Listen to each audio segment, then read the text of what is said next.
I'm Melvin Burns. I'm a retired pharmacist and I'm 78 years old.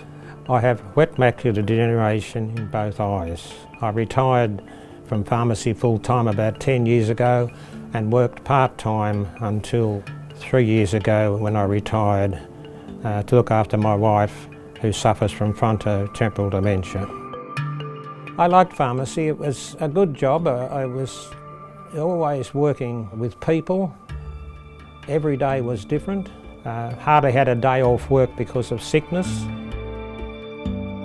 I first noticed that something was wrong with my vision probably in 2007. I woke up and noticed this black spot on the ceiling, and I went out and I had an Amsler grid, and I noticed straight away that there were wavy lines and blurriness on it.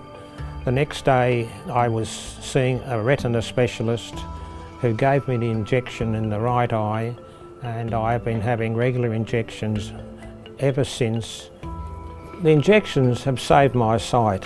I feel that in my right eye, the problem I had hasn't got any worse.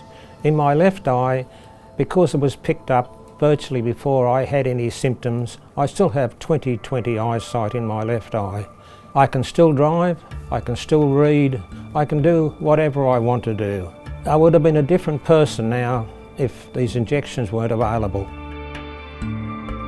One of the things I find by having the injections is that I can look after my wife Robin. We've been married for 55 years, and unfortunately in the past 2 years she's developed frontotemporal dementia. If my eyesight wasn't what it is today, there's no way that I can do what I do for her now. My father was a soldier, and when he came back from the war his eyesight deteriorated. It was all put down to something which happened in the war, but when I reflect back on that, I think he had macular degeneration, even though at that time it wasn't diagnosed. I can only stress the importance of making sure that if you suffer from macular degeneration, you make sure that your immediate family are aware.